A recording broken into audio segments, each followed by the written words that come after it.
This is how Afifah going to class every day in silent morning macam pagi-pagi tu kan. Apa?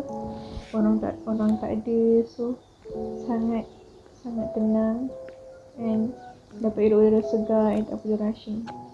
I bercakap that is one of my favourite things that I do at my clip. And ni pula untuk macam for your guys information, setiap petang pukul 5 sampai 5.30 Afifah ada macam kelas tadarus kelas mengaji dengan student-student yang lain. So every asar until 5.30 macam tu akan pergi surau and get ready for the halaqah. And then dah 5.30 dah habis halaqah semua, selesai urusan, teruslah kita bergerak ke bazar. Sebab memang dekat pun dalam surau tu dengan bazar sebelah-sebelah je.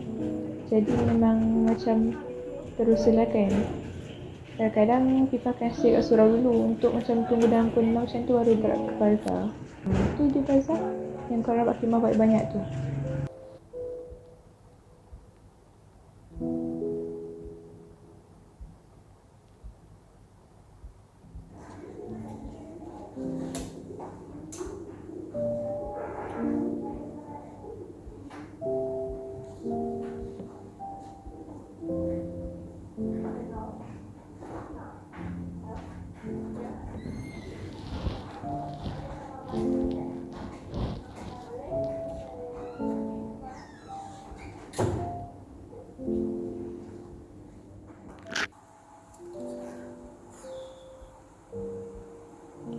Okay, so let's talk about apa yang Arifah belajar untuk petang ni, which is tadi waktu asar dekat surau. Time tu imam dah iqamat. So lepas tu Fifah tengok dekat Fifah ke aku tengok Fifah dekat saf depan tu tak ada orang lagi. Maksudnya macam selalunya paling kurang pun ada seorang jemaah perempuan ni memang yang selalu waktu asar tu dia mengikut imam. Tapi tadi memang tak ada langsung. Tapi kat saf depan tu ada macam satu grup jemaah perempuan yang macam dia orang dah solat dulu tapi dia orang duduk saf depan. Okay, never mind, tu biarkan. Cakap pasal lepas tu Fifah dah duduk belakang tu. Okay, so Fifah decide macam tak jadi ni aku kena bangun. Aku kena macam jadi, tahu tak macam jadi starter yang cakap starter lah. Jadi aku bangun and decide untuk duduk tengah-tengah staff depan tu. Surprisingly macam aku agak one by one jemaah perempuan lain datang. Maksudnya seorang. At the end satu staff tu ada dalam 7 ke 8 orang. So dekat sini apa yang kita dapat belajar ialah kalau kita macam mana, jangan jadikan alasan persekitaran ni tak sesuai untuk aku tak suka persekitaran ni, environment ni teruk lah apa-apa semua.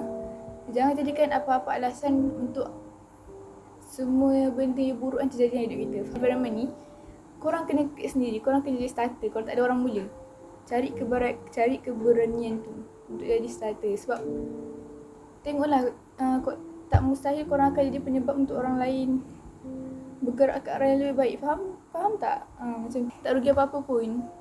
Instead of mungkin kalau korang betul-betul ikhlas, korang dapat pahala. Lepas tu itu dah selesai. Sangat-sangat happy.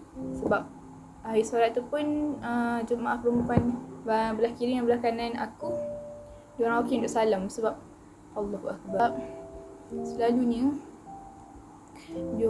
jemaah perempuan yang solat sama ni dekat matrix ni lah, diorang tak biasa untuk salam lepas solat tau. Diorang macam tak tahu awkward ke apa, tak pasti. Tapi kali ni I am so glad and happy yang diorang sudi salam dengan aku. Okay, then move on to the second part, which is hari ni finally gerai tahufah favorite Afifah buka, and sangat-sangat happy of course sebab semalam tak buka. Jadi hari ni aku beli, and masa tu aku beli murtabak dulu. So dari jauh aku nampak kedai tahufah tu kan, aku macam tak ada orang pun. Sebab selalunya ada orang beli dulu baru aku macam berani sikit nak pergi. Tapi tadi macam tak ada orang langsung. Jadi aku tak macam awkward sikit lain. Macam seorang-seorang pelanggan kat situ. Tapi aku macam berani again. Aku beranikan diri untuk pergi dekat kedai tu and beli tafufa satu. Dan surprisingly sekali lagi, out of nowhere, satu persatu customer datang. Ramai weh, bukan sikit, macam dalam 3-4 orang kat belakang aku. Macam beli tafufa juga yang aku dengar lah, satu customer tu. Dan aku macam, okay, so hari ni memang tajuk kita ialah pasal kita kena jadi starter. Kalau untuk kadang-kadang untuk rezeki orang lain, kadang-kadang untuk orang lain confident untuk buat kebaikan, faham tak? Macam tu. Ataupun untuk decide apa yang diorang mungkin takut-takut nak decide, macam tu lah.